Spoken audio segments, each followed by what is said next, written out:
Hello, everybody, and welcome to That Wrestling Show, the podcast where all pro wrestling matters. I'm your host, Bill Yankovic, joined as always by the one and only Fro. How you doing, Fro? I am the one and only.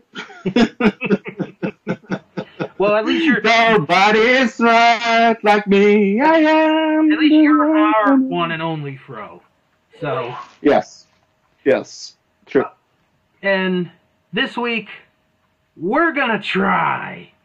That's what old Chuck Taylor said this week. But anyway, this week, we are previewing AEW Revolution. We're going to make our picks for who we think is going to win. Plus, we're going to talk about WWE Hall of Fame news. We're going to talk about The Masked Singer.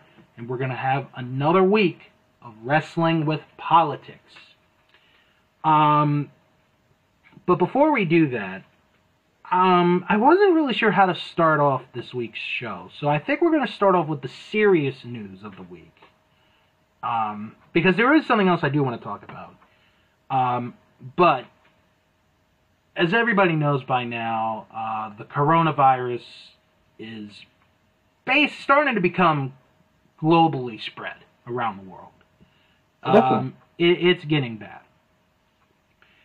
And it has gotten to the point where, and I honestly don't know if I've ever heard this, New Japan Pro Wrestling has canceled half of their shows in March because of the coronavirus. I'm not super surprised by that. No, I'm not surprised at all. No. I was talking to someone today, actually, about this. I was we were talking about the Summer Olympics. Right, because they're going to be in Tokyo.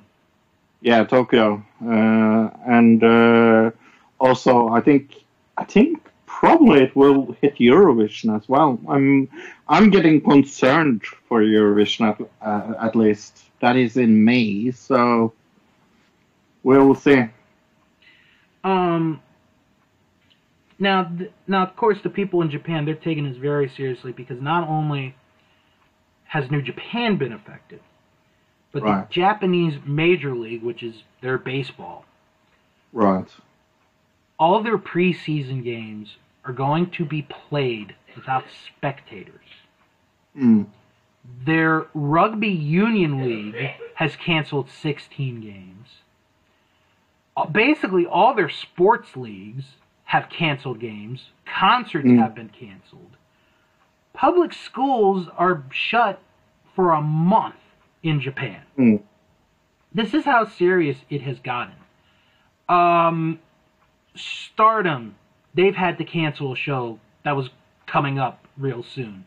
The DDT promotion, Pro Wrestling Noah, a lot of the wrestling promotions in Japan have canceled their shows because of the coronavirus. And I think it is very important to do, considering how many people have died, and also with the talent that comes over, because it's all over the world. It's not just Japan, it's America, it's England, it's Australia, New Zealand, it's all over the place. Yeah, and you don't really want to take that chance to get fans or people sick. And that was something, and I didn't mention this when we recorded our review of Super Showdown, which you guys could check out on Patreon. We'll plug it again later. The fans, some of the fans in Saudi Arabia were wearing masks yesterday. Yeah. During the show. I would say around 10%, maybe.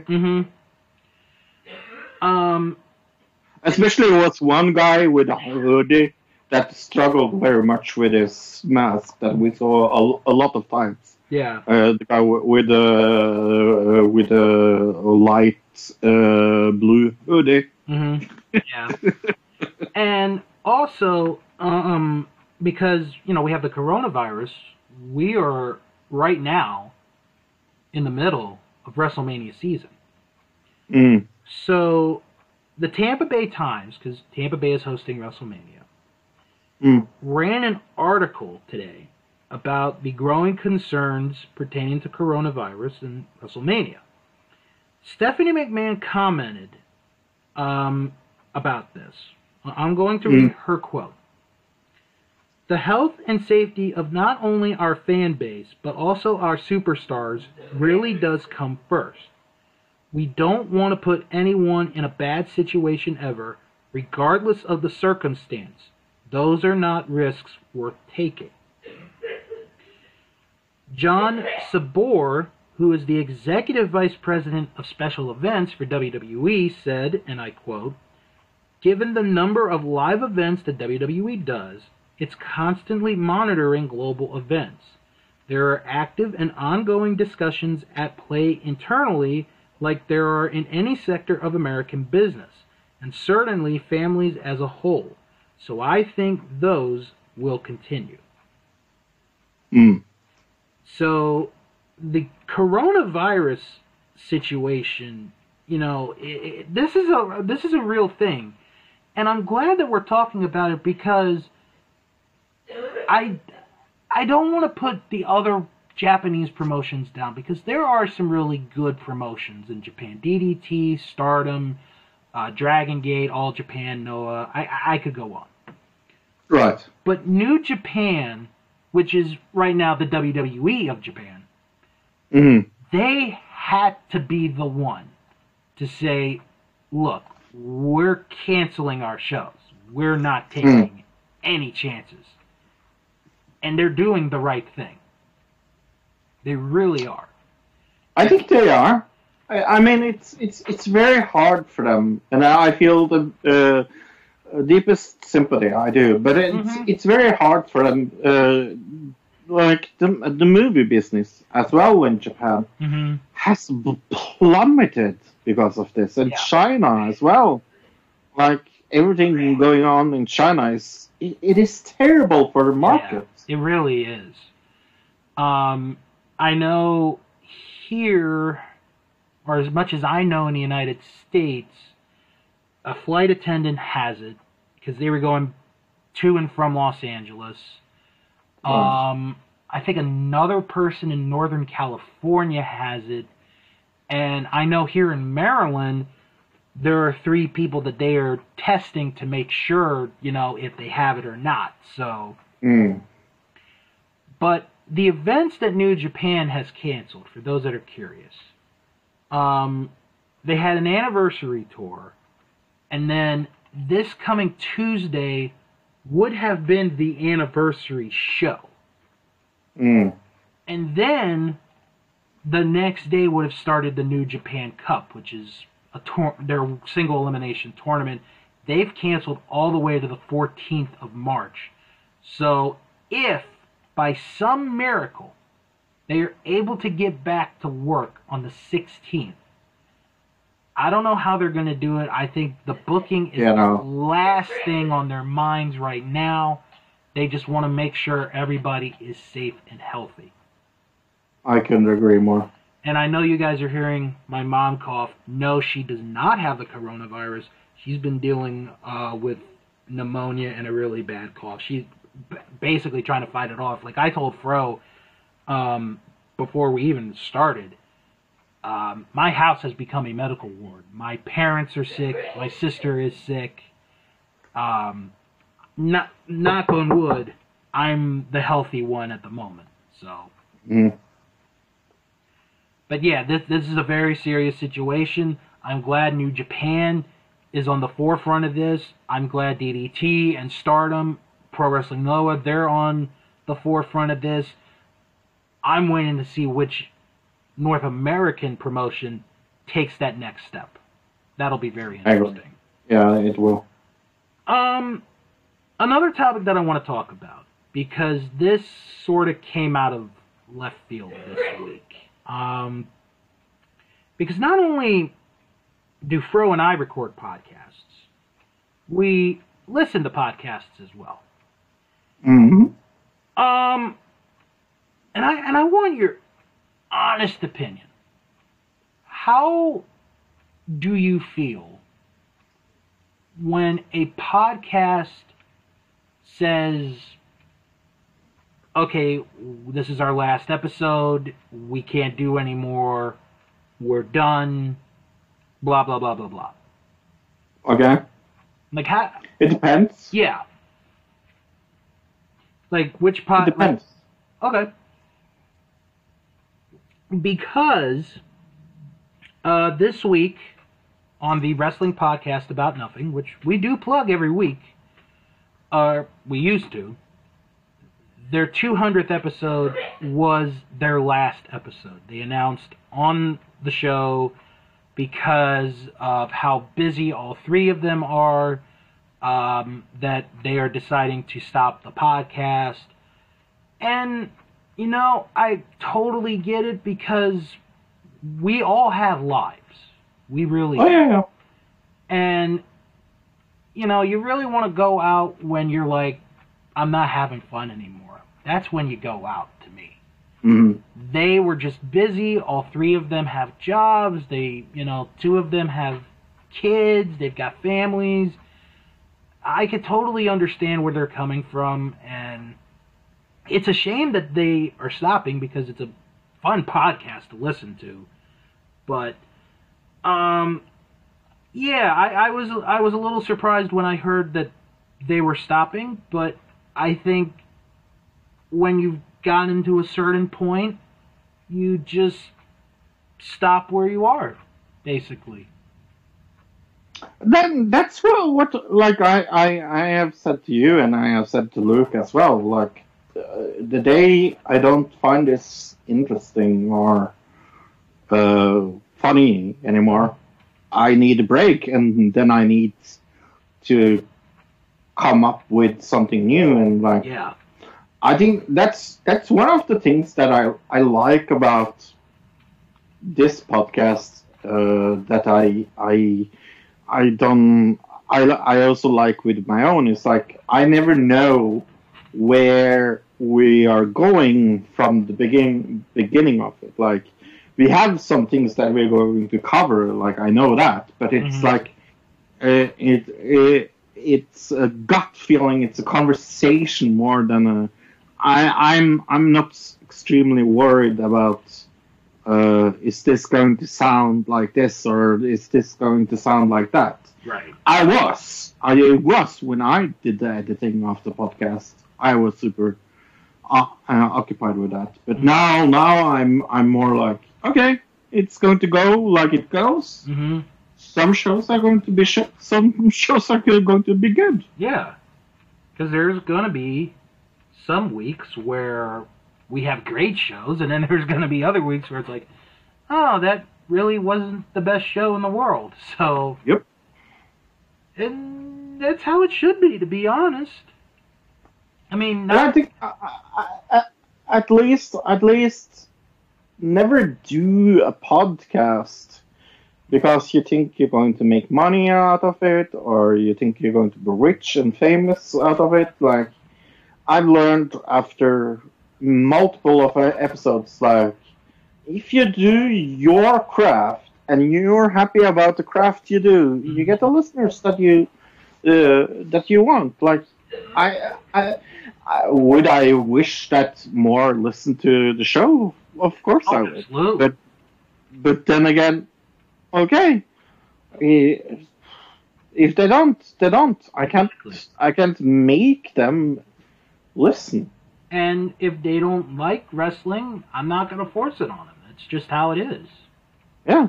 So, but no, I just wanted to bring that up, and we will plug the Wrestling Podcast About Nothing one more time this week, because you should listen to it. It's a pretty fun episode, but I wanted to bring that up. Well, let's talk about the NWA, the Crockett Cup, the date, the location. It is officially announced. Want to mark this date down. Oh. It is. I'm really looking forward to it. It is Sunday, April the 19th, going to be held in suburban Atlanta, Georgia. It's going to be in College Park, Georgia. That's not the College Park that I live in. It's another college park. Tickets are available today. They have gone on sale. And the big match, the main event, is the rematch from last year's Crockett Cup. Marty Scurll challenging Nick Aldis for the NWA World Heavyweight title.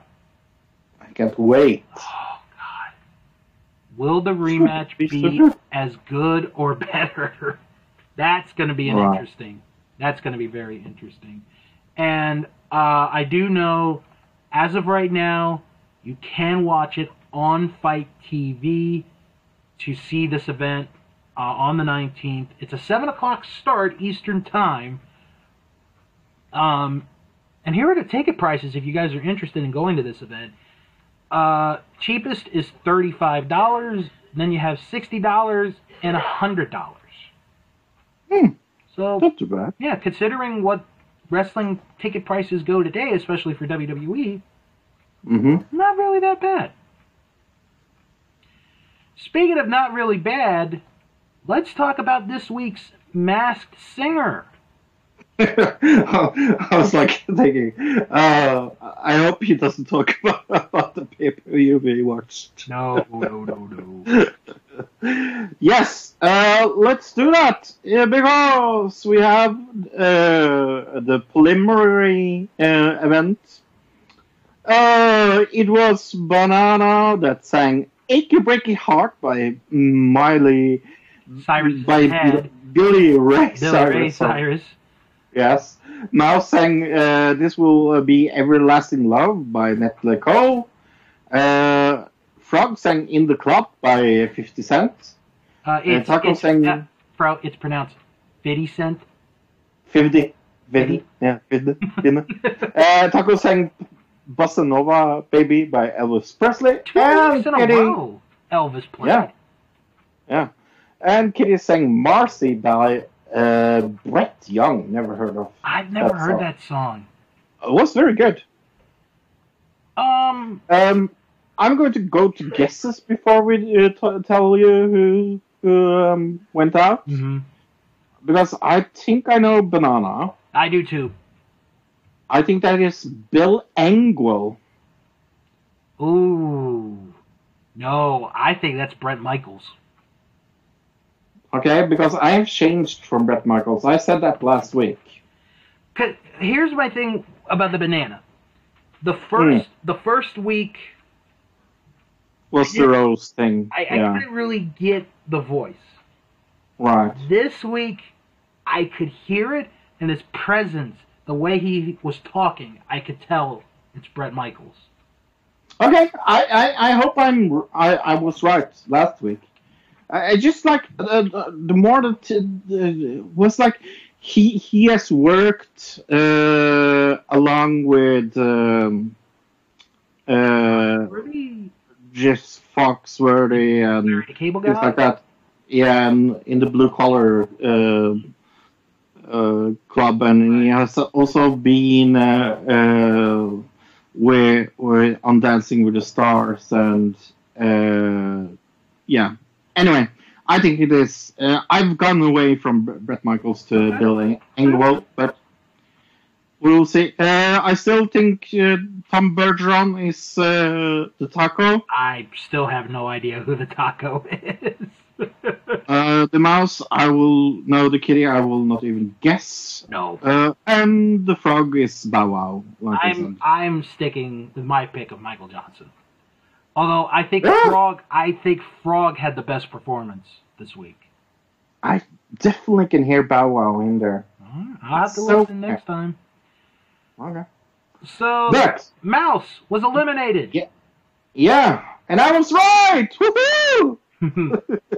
It was Diane Warwick. Dionne Warwick. How old is she? She is 79 years old. God bless her. She keeps in form.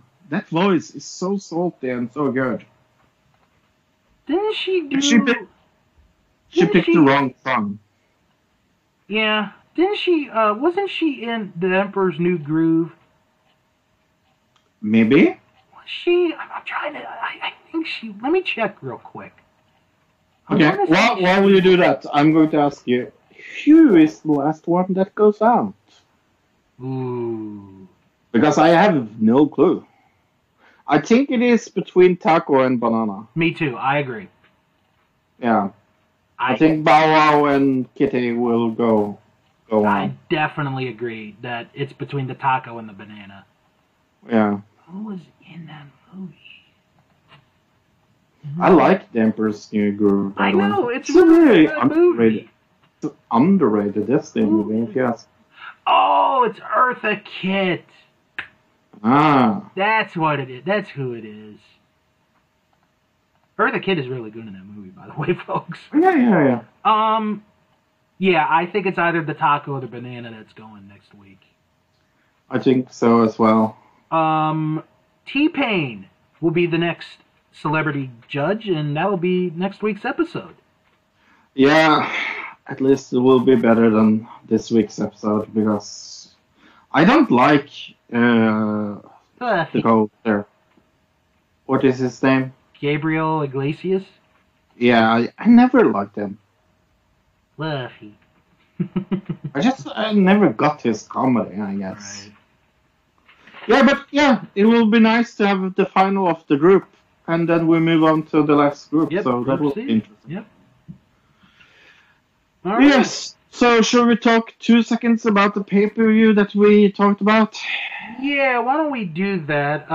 There was a show yesterday called Super Showdown, held in Riyadh, Saudi Arabia. It was a terrible show. Really? One of the worst shows I have ever seen. Yeah. Go and check that out on Patreon. For $3, if you pledge on the $3 tier, you get the review of Super Showdown. You get to hear our pain and agony. Yeah, we're not going to tell you anything here, but we'll talk about one of the consequences, because he was on Super Showdown that nobody knew that was going to be on Super Showdown. Bill? Undertaker. Yeah, he had a match? Question mark? Very question mark. He was there. Did a slam into it, just went away. And this is how I forgot to mention this in our review, Fro. It was so bad that we had a replay of the pin. I know. We had a replay of the pin. Right.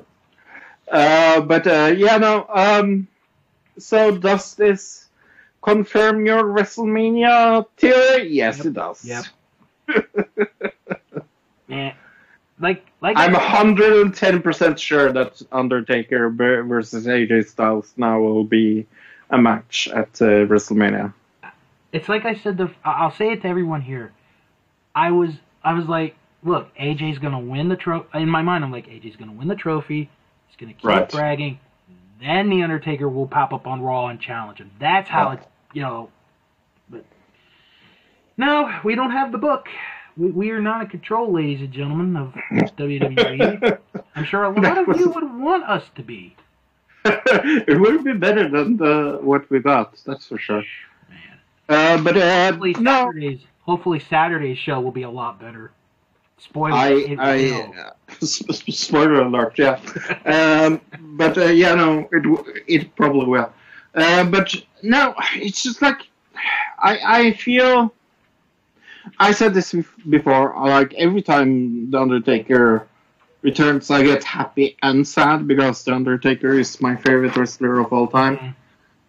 It just irritates me more than it gets to me when he returns. It's like, because right now I just want him to be done, and I want him to go into the Hall of Fame and just stay away from the wrestling. We don't need him anymore. I know in our Facebook group, Steve is very pumped for this match.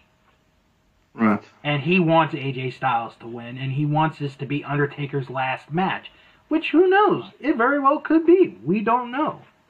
I hope he's right. Like, at least that would make me happy. Mm-hmm. But I don't trust him anymore, and that's my main problem. Yeah. Is like the last time I thought he was done, he left the fucking shoes in the ring. Yeah, he left everything in the ring. Right, and left, and I was like, "Oh, thank heaven, we're done with this." Mm-hmm. And we talked about it when we were, because I remember I watched WrestleMania with you that year, and I said at least to somebody, I said like it's the end of an era, and I felt a little tear down my chin. I was sad because like I said, Undertaker, that was the perfect ending. Yeah, it was the perfect ending. You know how and then they go and fuck it up the year after, having him in a match against fucking John Cena. You know how when we talked to Grass Dragon, and he said how Edge's retirement was the perfect ending? Right. The way Undertaker left after 33, to me, was the perfect ending. I couldn't agree more. And then he goes and fuck it up the year after. Yep. It's like, it's so incredibly frustrating. It is. But yeah, no, we had some talking about the Hall of Fame.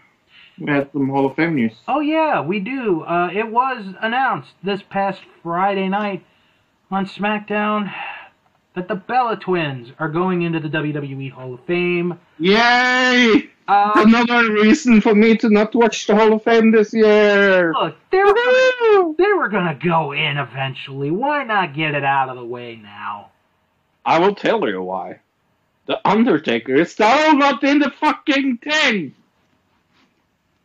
You telling me that the Bella Twins are better than the Undertaker? But Fro, here's the problem. And more legendary than the Undertaker? And deserves to be in the Hall of Fame before the Undertaker? Bro! Are you telling me that? Here's the problem. Undertaker will not let himself retire. Vince will not let him retire. I know! That's the problem. That's the problem. No, Look, but I say this in a little joking matter. I say this like, it isn't a shame. I mean, it's totally okay. It makes me have another excuse not watching the fucking thing. They were going to get in eventually. They really were. Yeah, but yeah. Now, I will say though, mm-hmm. and I'm not trying to be mean, but I guess I'm going to be mean when I say this. When they come out for their induction speech, they'll probably have their hands on their back going, "Oh, God! Why are we doing this?" I think they will probably get booed. They probably, unless Daniel Bryan is the one that inducts them in, and they're like, "Oh, Daniel Bryan's inducting him. We can't boo him." I think that it's probably very obvious that he will be him. What would be the most funny thing is if it was John Cena. I love that that's the same. That would be so funny. I would love that. Anyway. Actually, we will talk about the Bellas one more time in a different way a little later on. Okay, let's talk about that right away then. All right, let's get into it. Well, we got some books that are going to be coming out in the near future. The Young Bucks are going to be releasing a memoir that is available for pre-order right now. Cool. So you could get that on Amazon. You can pre-order it on Amazon and bookstores nationwide. The title of the book is called Young Bucks Killing the Business from Backyards to the Big Leagues. Haven't they given out a book? No. Okay. This will be released in the fall and retail for $27.99. Okay. And the Bell Twins are going to have a book then, I'm guessing. Yes, they are. And let me find... Is it calling Two Sluts? Oh, man, that would probably be what we would want to call it. Mm-hmm. Hold on, I did see this. Instead of like Two Girls, One Cup, it's Two Sluts, One John Cena. Wow. I would call Now, Okay, so anyway. So, That's what John Cena. The name of the book is called Incomparable. Mm-hmm. It will be coming Yes, out. because I can't see the fucking difference between them. It will be coming out on May the 5th. And here's a synopsis of the book. No. Yep.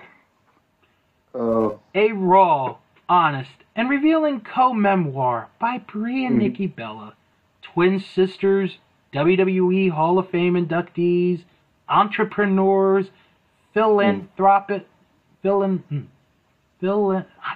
darn, I'm gonna mess this word up. Philanthropists. Yeah. There we go. Yes. I got it. Mm-hmm. And stars STD spreaders. and stars of the hit E! shows Total Bellas and Total Divas. As twins, the Bellas have always competed.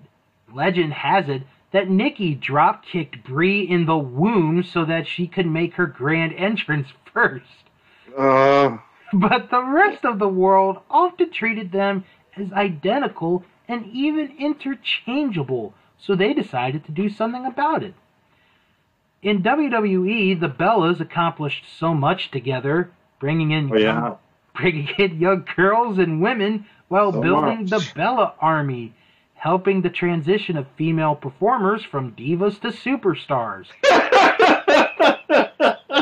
Yeah, because that was the women's revolution in wrestling, was the Bella twins. Starring in Total Divas and Total Bellas, and founding companies like Birdie B, Nicole and Breezy Beauty, and Bonita Bonita Wine. Though their early journey began with loss, abuse, and plenty of rough times, these challenges shined the diamond. They resolved to be survivors and the heroes of their own stories, and to take control and responsibility for their lives. Eventually, they would come to show girls everywhere that they can do anything. The Bellas may be identical twins, but as individuals, they have proven themselves incomparable. Kill me now. You can pre-order this book on Amazon for $20. Oh yeah, let me do that right now. It's a hardcover. And if you want it on your Kindle, it's $12.99. If you order it, please send me your receipt so I can laugh off you. Make fun of you. It is 256 pages long. I will say this right now. I doubt they have written one single fucking word in that book. They had a ghostwriter, because that's exactly what they did. Wow. You know I'm right. No, I know. They had a ghostwriter. They probably did. No, they had. It's not allegedly. They had a ghostwriter. I'm telling you. They have not written one single word of that book. It was in crayon.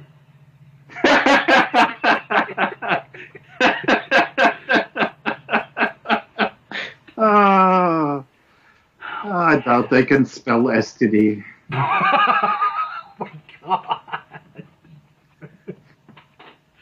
Okay. Well, it'll be fun talking about them when we give our grade for the Hall of Fame class in March.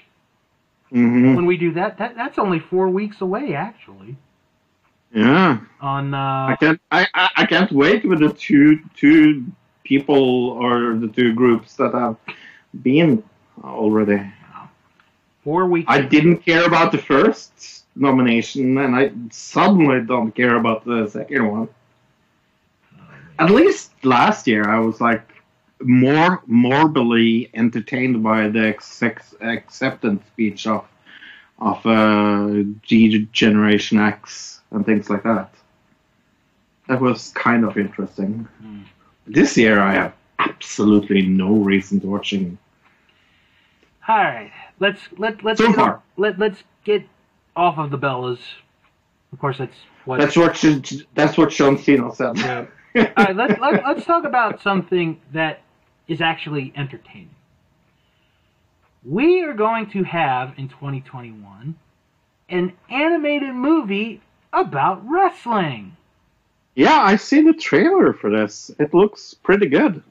It is announced that Paramount Animations will be releasing Rumble, which will be set to hit the screen on January 29th, 2021. Have you seen the trailer for this? I have not seen the trailer, but I've heard people saying it's good. I like it, yeah.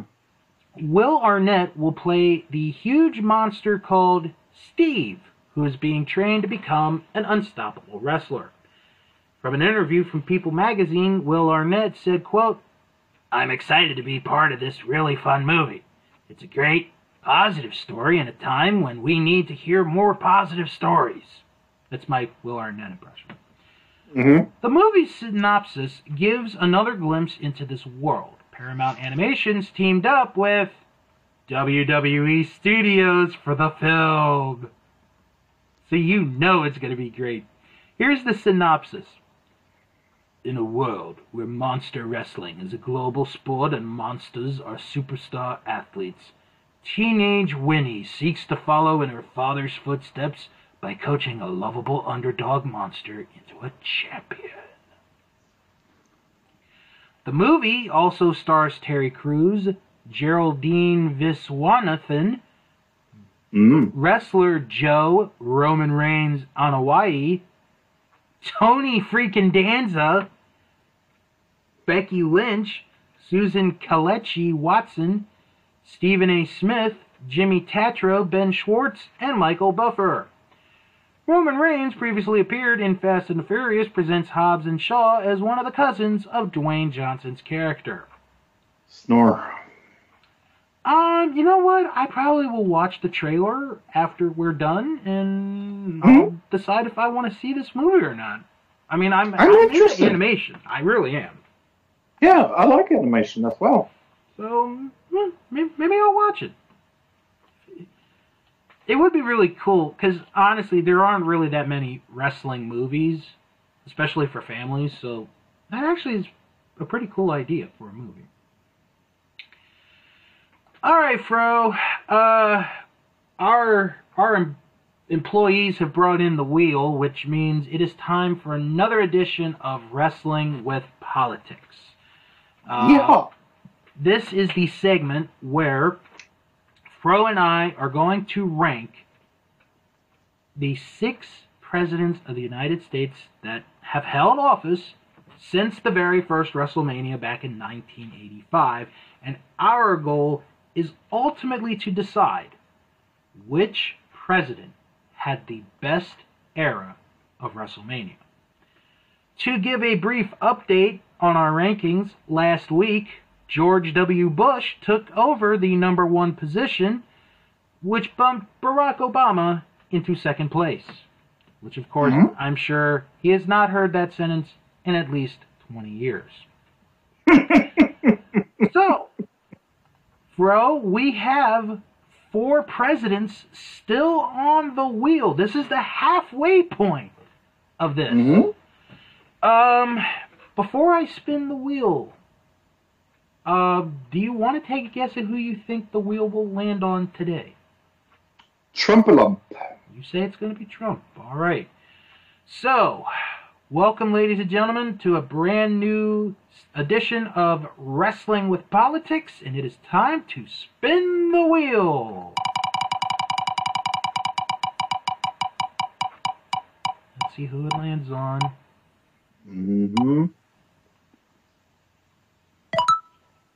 I did not have relations with that woman.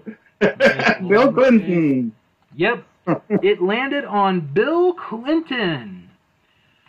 Bill Clinton was the 42nd President of the United States of America. He defeated George H.W. Bush in the 1992 elections to become 42nd President of the United States, served 2 terms, one as an incumbent in 1996, defeating Bob Dole. He was president from 1993 to 2001. And that... I always forget that he won against Dole. Because Dole was very, very, very bad. I remember that. Bob Dole. I'm Bob Hello. Bob Dole here. Yeah. That's how he was speaking. Hello, I'm Bob Dole. I sound like a machine. All right, so we're going to go through the 8 WrestleManias that were held while Bill Clinton was in the office. And to be honest, how he managed to get through 8 is amazing. Especially after Miss Lewinsky. But that's another story. That's another story. So his first WrestleMania, WrestleMania 9. Aye. Some have called it one of the worst WrestleManias of all time. Oh, it's definitely up there. It is headlined by Bret Hart defending the WWF title against Yokozuna, only for a certain someone to come out and win the belt after. Who was that, Bill? I don't know, brother. Huh. I don't know, brother, either. Brother. We also had Hulk Hogan returning after a year absence, teaming up with Brutus Beefcake to challenge Ted DiBiase and IRS for the WWF Tag Team titles. We also had a good Intercontinental title match, Shawn Michaels defending against Tatanka, plus The Undertaker versus the Giant Gonzalez. Not a good Undertaker match either. Yeah. Then we had WrestleMania 10, which had 2 WWF Championship defenses, Yokozuna defending against Lex Luger, and the winner of that match would defend against Bret Hart at the end of the show. We also had Razor Ramon against Shawn Michaels in a ladder match, the first time ever on pay-per-view, and we had Bret Hart versus Owen Hart. Yeah. So a big rebound from WrestleMania 9. I mean, I'm not a huge fan of 10, to be honest. Yeah. It's okay. All right. I mean, it's not bad, but it's not my favorite. Right. I know it's in your top 10. Yeah, it is in my top 10. Yeah. And then we had the shit sandwich that was WrestleMania 11. Oh, freaking hell, yes. Perhaps the worst WrestleMania of all time. How did he get so many bad WrestleManias? He's got 2 in the first 3 years. 11. Yeah. Which was unlucky bastard. Which was headlined by a match that actually isn't that bad. Bam Bam Bigelow against Lawrence Taylor. No, it's not that bad, but nobody cared. We also had Diesel defending the WWF title against Shawn Michaels. Ooh. And we had Bret Hart against Bob Backlund in a quote-unquote I Quit match. Yeah, that is very quote-unquote. And Bret Hart has even said that is one of his worst matches ever. He has admitted that. How about that? I don't disagree. Then we have WrestleMania 12, which features the first ever Iron Man match between Bret Hart and Shawn Michaels for the WWF title. What? Oh, that's probably Bill Clinton right now. They're probably going to assassinate me. Then we have the return of the Ultimate Warrior as he faces, I don't know if you've ever heard of this guy, Hunter Hearst Helmsley. Have you ever heard of him? No, never heard of him. And we had the blow-off match to the Billionaire Ted skits, the Nacho Man against the Huckster in a pre-show match. Yeah. I don't mind this. This is okay, WrestleMania. 12's not that bad. I don't have it. I would not have it in my bottom 5. It's not that bad. No. It's... Then we have WrestleMania 13, which is a hot mess of a show, Because Very. the main event is Sid defending the WWF title against The Undertaker. Yeah. But we do have Bret Hart against Stone Cold Steve Austin in a submission match. Yeah. And we have, I think, an underrated street fight, the Nation of Domination against Ahmed Johnson and the Legion of Doom. I actually enjoyed that match. I didn't, but I again, it's very hard for me to say nice things about matches I had going into it. Like, I knew nothing about the storyline. Right. I've seen all WrestleManias. Yeah, from I have too. 1 to 26. Right. And I didn't watch wrestling when Mhm. WrestleMania 1 to 26 was on, Right. almost. Then we have a little bit of hope for President Clinton because during his time with the Lewinsky scandal, we have WrestleMania 14. Very good WrestleMania. Yes, very good. Stone Cold Steve Austin challenging Shawn Michaels for the WWF title. Mike Tyson is the outside referee for that match. Plus, we have the first ever match between Kane and The Undertaker. Yeah. And we have Ken Shamrock challenging The Rock for the Intercontinental title. Among other This is matches. actually one of the most underrated WrestleManias, I feel like. And if you want to throw something in for shits and giggles, one of the guests for WrestleMania 14, Jennifer Flowers. I like this. I like I said, this is very underrated, I feel. Yeah. This is definitely in my top 10.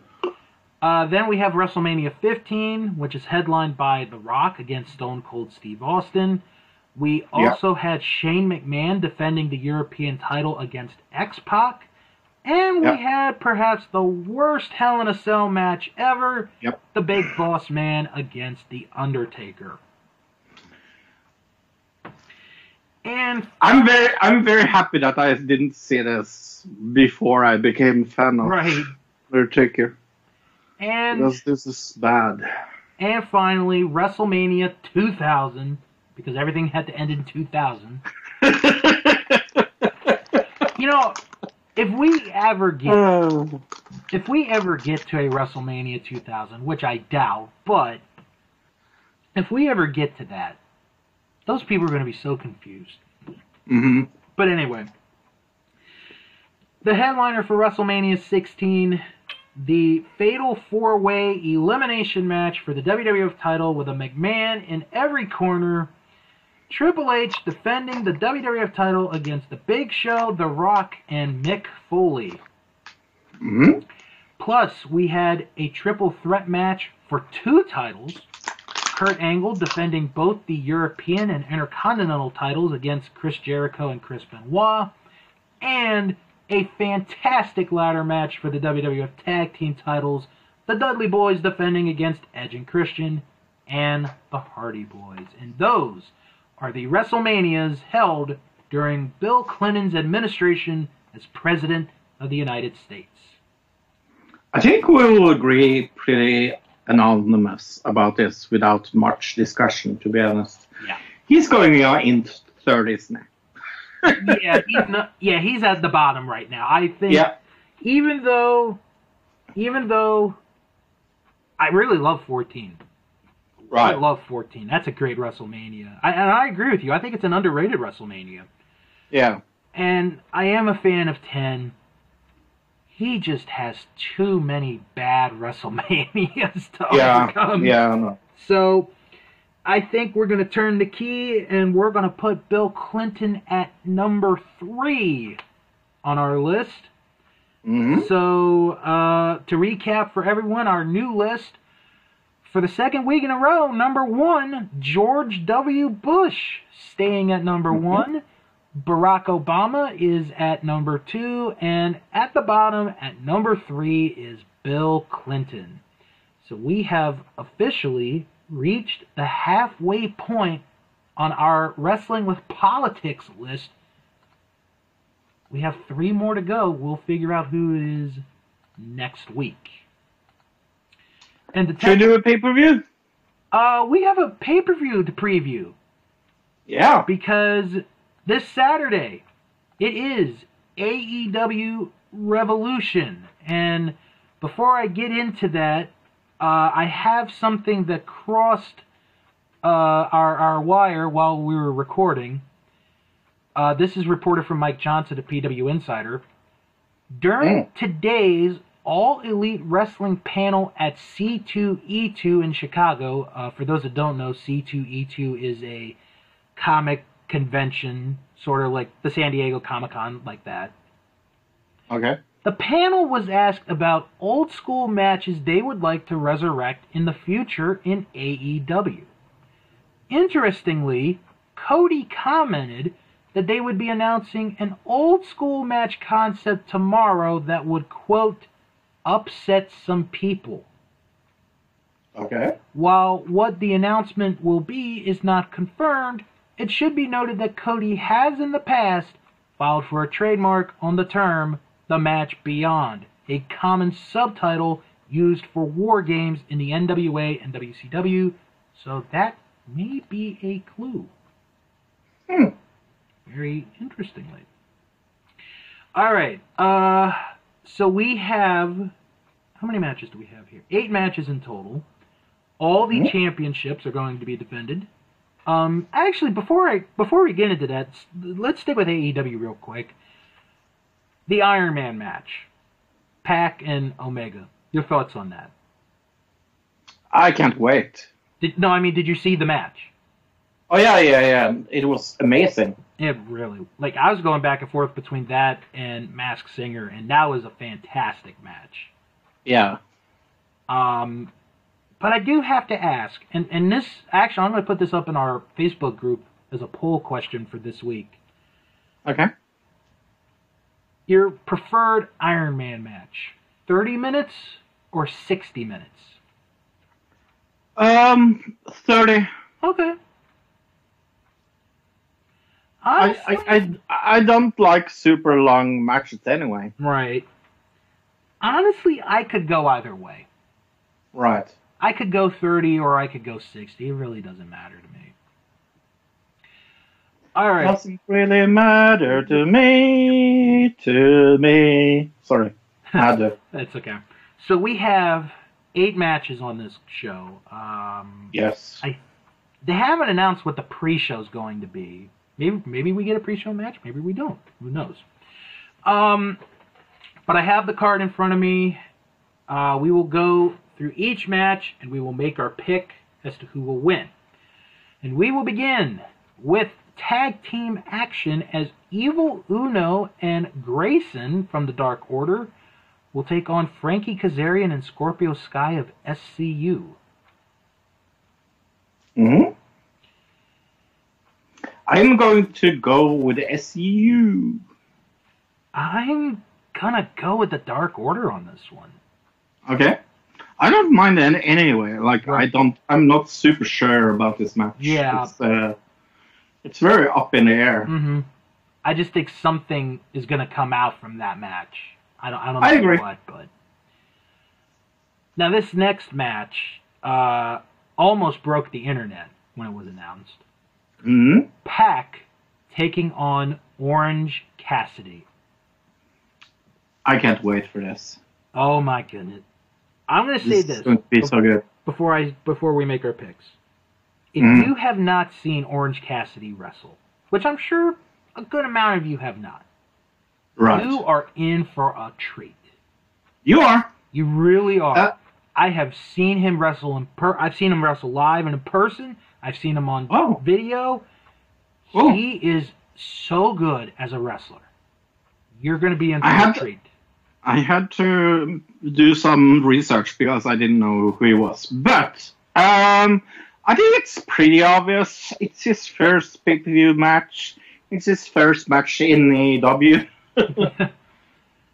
So I'm going with him. Really? You're going with Orange on this one? Okay. I'm going to go with Pac on this one. Just because of what happened with the Iron Man match and Pac being really pissed off. But I would be more than happy if Orange Cassidy won that match. I think he doesn't need it. He doesn't need the win, No. really. And that's PAX. I mean, Right. that's so. I think they want to push the new talent. Maybe. I have to wait and see. Mm-hmm. Then we have this match. This is going to be a good match here as well. Darby Allin against Sammy Guevara. Yeah, I need to go with Sammy. See, this is actually one of the tougher matches to pick. Oh, really? I thought this was pretty easy. Because Darby is over. He is so he is. He is over. And Sammy is so hated. He's so good as a heel. I love him as a heel. I do too. I think I'm going to go with Sammy just because I think I could see this feud going on. That's why I picked him as well. Yeah. I needed a heel to win as well. This is the first time we've agreed on a match, actually, on this one. So that's pretty good.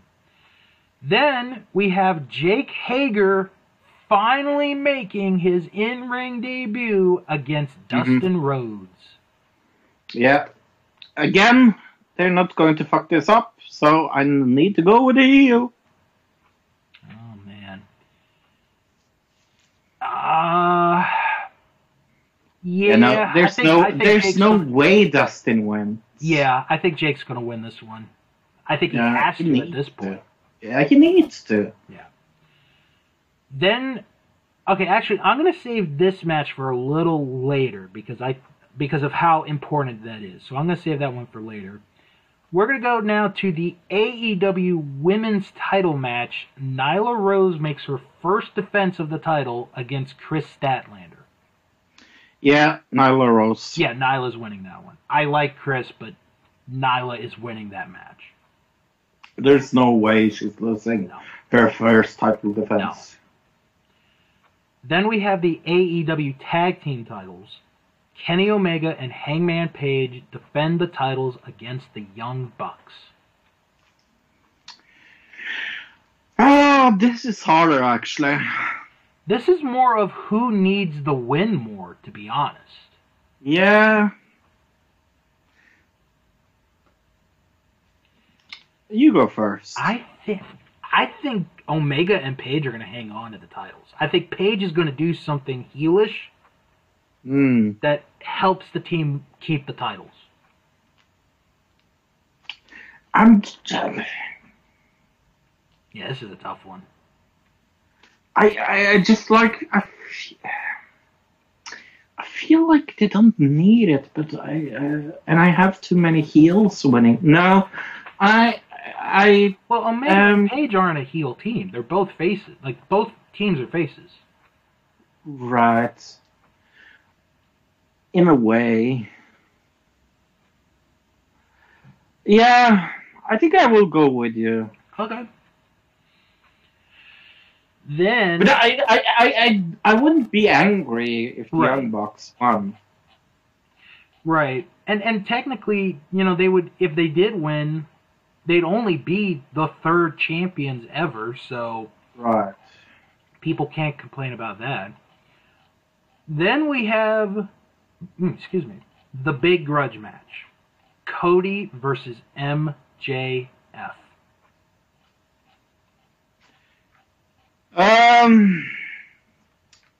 They have hyped this match so well.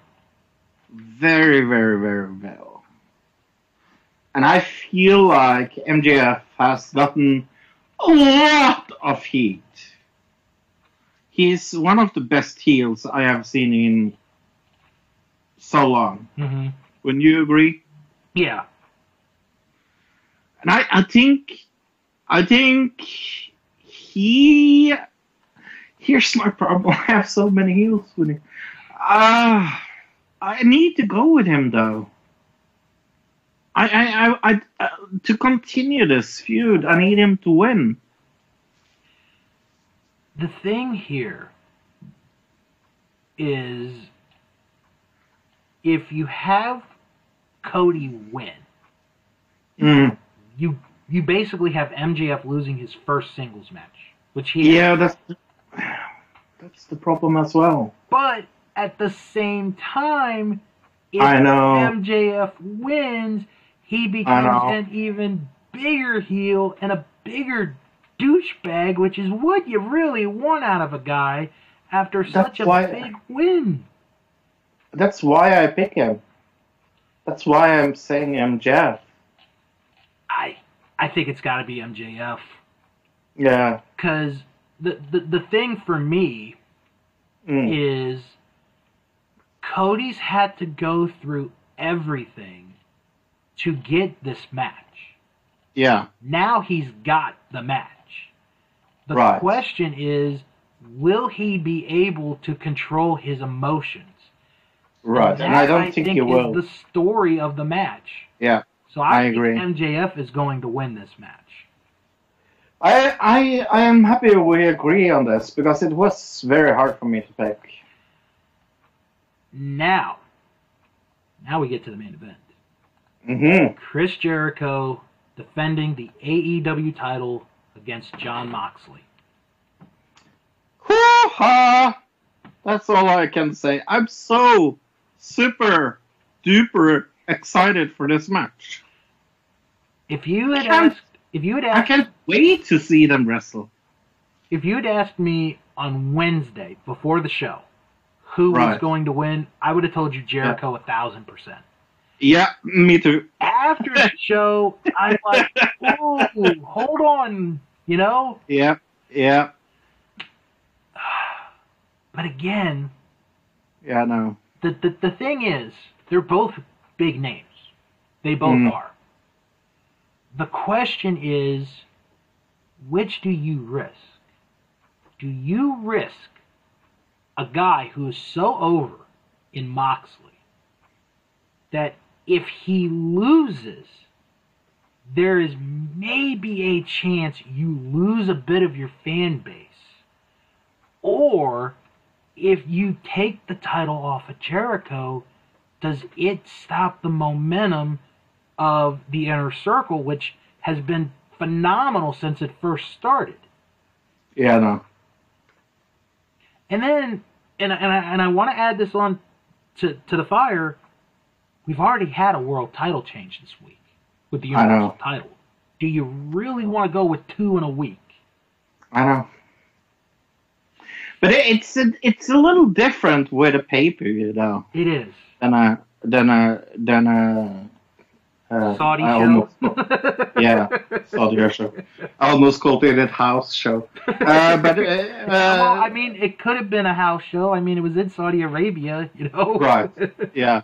No, but it's very hard for me to not go with Jericho here because I feel like the storyline here. I know. But no, I'm going to go with Moxley just for the fun of it. Oh, man.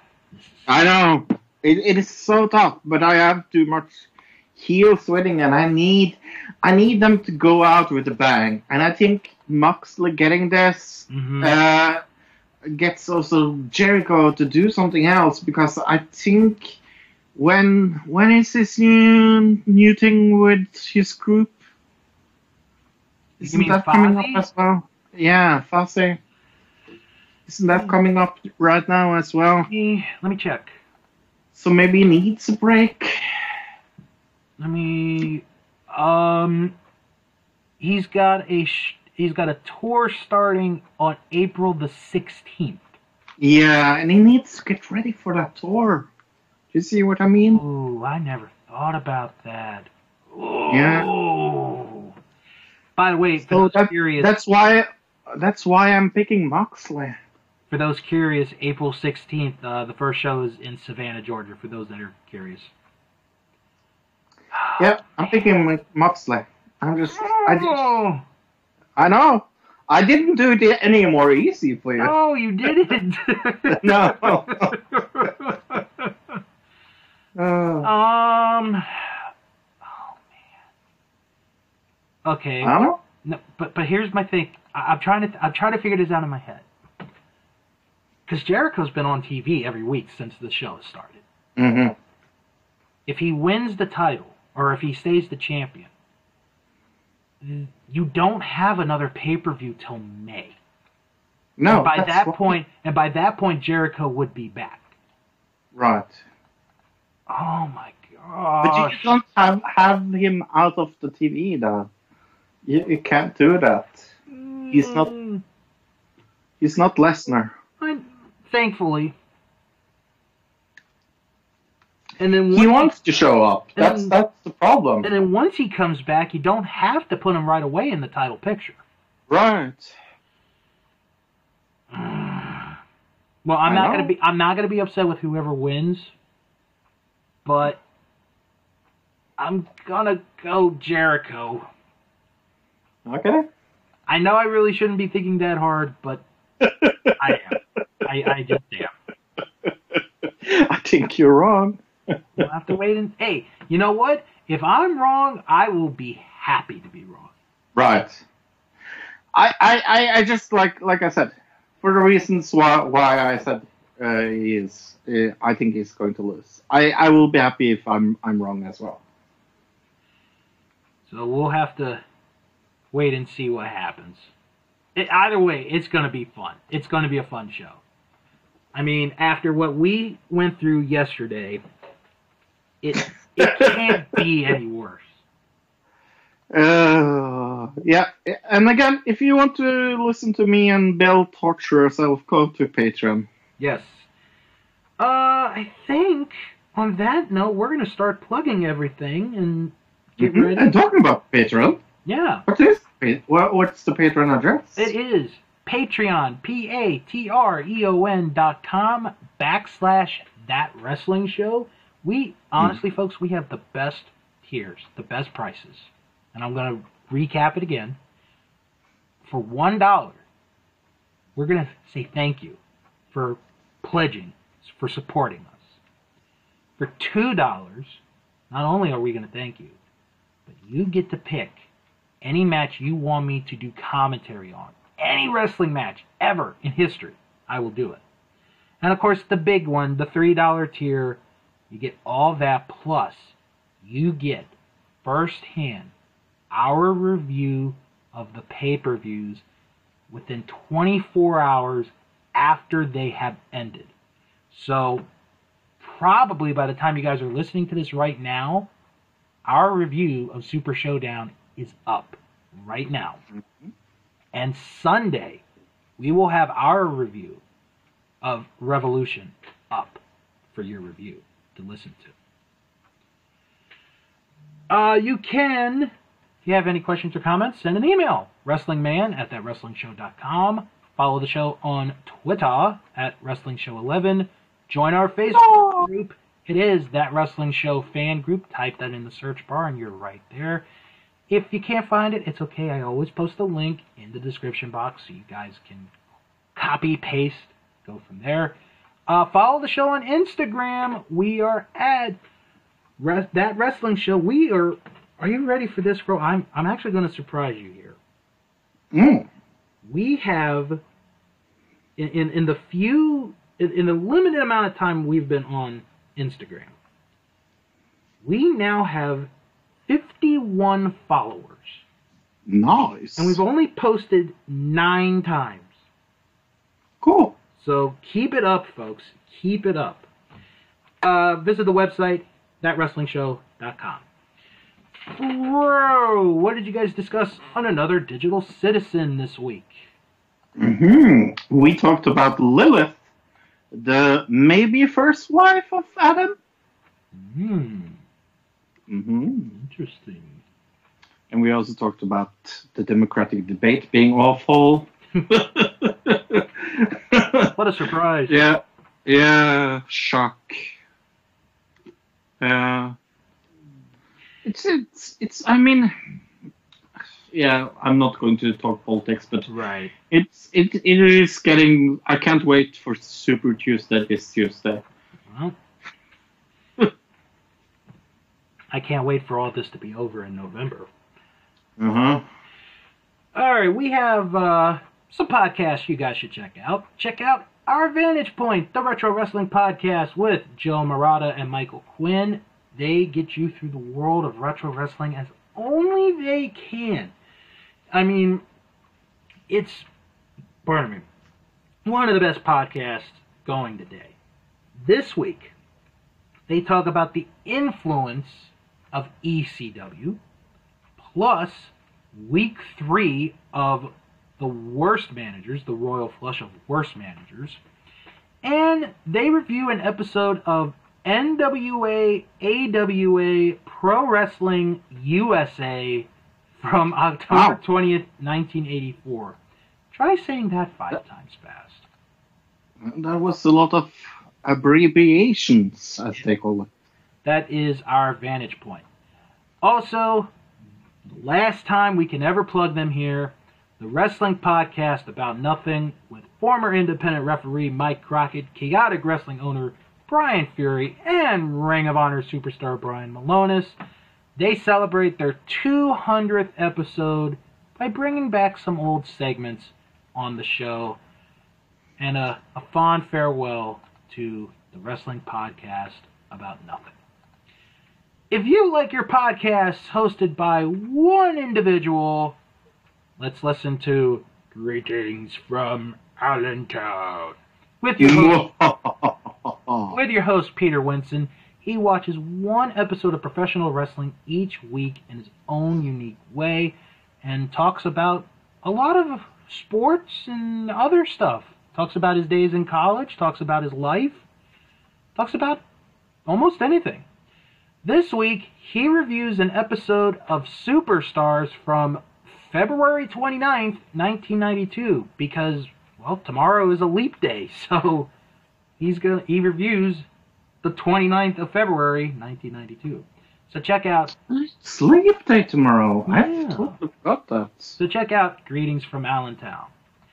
If you're looking for non-wrestling podcasts, how about the Best Pick Movie Podcast with Tom, John, and Jess?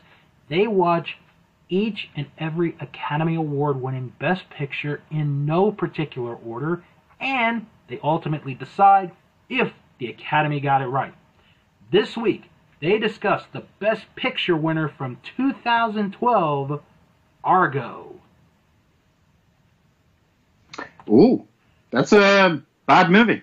Do you want me to read off the nominees that were with it? Yes. Okay. Amour. Mm-hmm. Beasts of the Southern Wild. Mm-hmm. Django Unchained. Mm-hmm. Les Miserables.